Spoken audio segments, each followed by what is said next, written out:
Assalamualaikum warahmatullahi wabarakatuh. Sebelumnya, perkenalkan nama saya Vanessa Zilzilia Fenimenas Effendi dari Prodi Hukum Tata Negara kelas 1E, NIM 18601032326162. Untuk memenuhi tugas UAS Ilmu Hukum, di sini saya akan menjelaskan salah satu materi tentang sejarah berlakunya hukum formil dan pengertian-pengertian hukum acara perdata, hukum acara pidana, dan hukum acara tata usaha negara. Sejarah berlaku hukum formil. Pada tahap awal sejarah manusia, penyelesaian sengketa mungkin dilakukan secara informal tanpa adanya prosedur formal yang terstruktur. Seiring kompleksitas masyarakat meningkat, kebutuhan akan aturan hukum dan prosedur formil muncul untuk memastikan penyelesaian sengketa yang adil dan teratur. Peradilan dalam berbagai peradaban kuno seperti Mesir kuno, Babilonia, dan Romawi sudah memiliki prosedur hukum yang diorganisir. Hukum Romawi khususnya memberikan kontribusi besar terhadap perkembangan hukum formil di Eropa dengan prinsip-prinsip seperti ius civil atau hukum sipil dan penggunaan praetor sebagai pejabat yang memberikan penafsiran dan hukum kasus. Pada abad pertengahan, sistem hukum feodal di Eropa memainkan peran penting dalam mengatur hubungan sosial dan ekonomi. Meskipun proses hukumnya mungkin tidak begitu terstruktur seperti hukum Romawi, adanya adat istiadat dan kebiasaan lokal menjadi bagian integral dari proses hukum feodal. Hukum kanonik, hukum gereja Katolik Roma memiliki dampak signifikan pada perkembangan hukum formil di Eropa. Pada abad ke-17 dan ke-18, pencerahan membawa gagasan-gagasan tentang hak asasi manusia, keadilan, dan pemerintahan hukum. Konsep-konsep ini mengaruhi perkembangan hukum formil dengan menekankan pentingnya prosedur hukum yang adil dan perlindungan hak individu. Pada abad ke-19 dan ke-20, banyak negara mulai melakukan kodifikasi hukum, menggabungkan prinsip-prinsip hukum formil ke dalam satu teks hukum yang lengkap. Abad ke-21 membawa tantangan baru bagi hukum formil dengan adanya globalisasi dan perkembangan teknologi.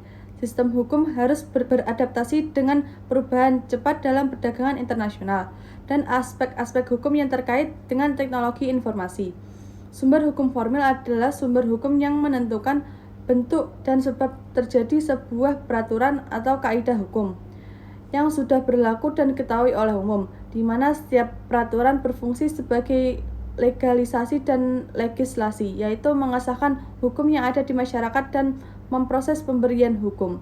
Sebagaimana tujuan dari hukum acara pidana, sama halnya dengan faktor yang mengaruhi sumber hukum material, faktor yang mengaruhi sumber hukum formil juga dibedakan menjadi dua, yaitu 1. Struktur sosial yang menjadi dasar eksistensi masyarakat.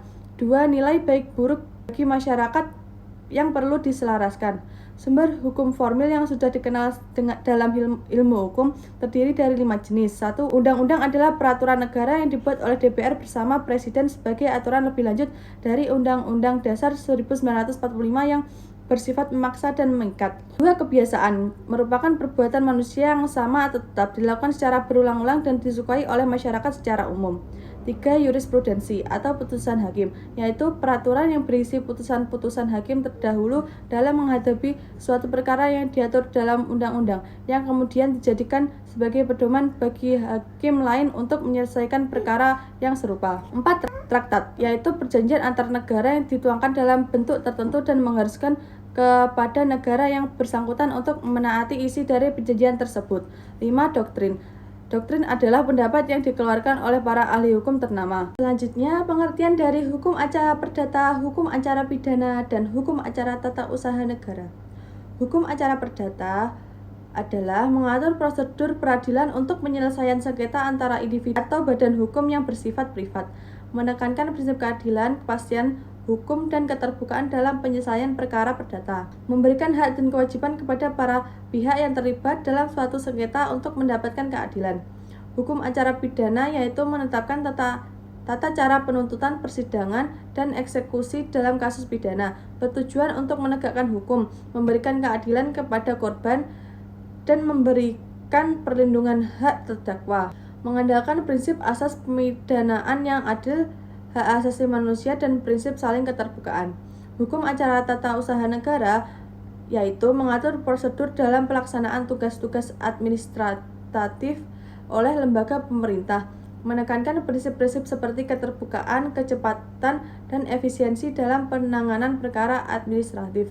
Dari setiap bidang hukum acara ini memiliki prinsip-prinsip yang berbeda, namun tujuannya adalah memastikan proses hukum berjalan dengan adil dan sesuai dengan nilai-nilai hukum yang berlaku. Kesimpulannya, hukum acara perdata, hukum acara pidana, dan hukum acara tata usaha negara memiliki peran khusus dalam menjaga keadilan dan ketertiban hukum di masyarakat.